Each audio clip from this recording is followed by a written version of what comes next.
Hello and welcome to the demonstration of the new remediation feature of the SentinelOne Endpoint Protection Platform. In this video, we'll be showing you how SentinelOne can help you remediate even the most invasive of malware with a few simple clicks. To get things started, I'll be taking a variation of ransomware known as TeslaCrypt 2.0 and be dropping it on my desktop.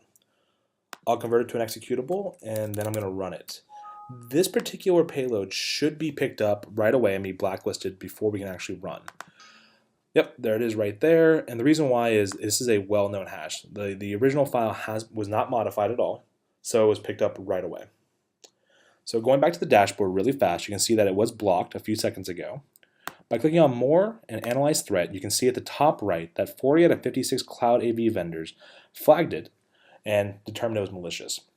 By clicking on Reputation, you can see the breakdown of the AV vendors, and by clicking on the drop-down, you can see the AV vendors that did flag as malicious and what they would have called the file. You'll notice that many of the AV solutions out there that you're familiar with today are actually in the list here, and they did luckily catch it. So going back to the payload, I'm going to make a slight change. I'm going to open up a command prompt, and what I'm going to do is I'm going to modify this file ever so slightly by adding the characters ABC to it. This is essentially going to make enough of a change to completely change the hash to hopefully bypass those other AV solutions out there. So by making that modification, I can now run it. So let me minimize that.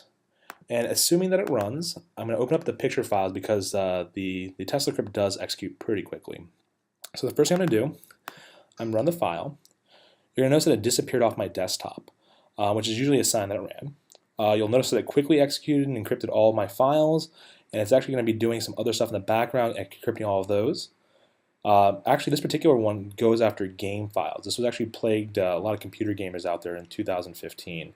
So luckily I don't have any of my game files on here, but oh, there's a pop-up, and there's the classic CryptoLocker message, essentially explaining what happened to you and what you have to do to essentially get your files decrypted. In this case, transferring them Bitcoins. So I'd like to clean this up a little bit here, just so you can see the encrypted files. So just kind of showcasing the files are fully encrypted. You have the videos, these are all encrypted. You'll see the classic restore files there. You'll also see the restore files on my desktop. They give you plenty of ways to show you that this is how you pay any money. Going back to the desktop, let's actually open up the dashboard. You'll now see that there is an active threat. A few seconds ago, the TeslaCrypt 2.0 is live and detected. Let's go to Analyze Threat now. You'll notice something a little bit different here. At the top right, Cloud Validation pretty much said that none of the AV vendors found this as being vulnerable. And the reason why is the hash is completely different. By adding the characters ABC, we changed the signature enough, and since it is an unknown signature, none of the AV vendors did pick it up. So kind of going back to the previous one, look at the summary, the hash 56325, now it's D7621. So it was able to successfully execute and bypass all the cloud AVs. Let's jump down the storyline so we actually can see exactly what happened with that file when it executed. Obviously, the first thing you're seeing here is Explorer.exe executed, and then we ran with TeslaCrypt 2.0.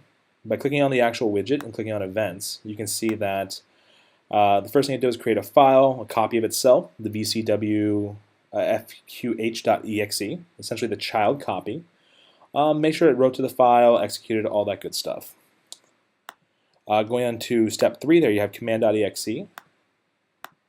and then it deleted the original copy. So essentially that's all it did. That's why you saw it disappear off the desktop. Going to step 4, the child copy, the VCW fqh, you can now see that this is where it actually started going through and encrypting all of the files slowly one by one. It also started creating the ransom notes. So you actually have that visibility. And then step 5 and 6 are just having command.exe running, as well as Notepad, the pop-ups you saw on the screen. So essentially you have the forensic view of exactly what you saw.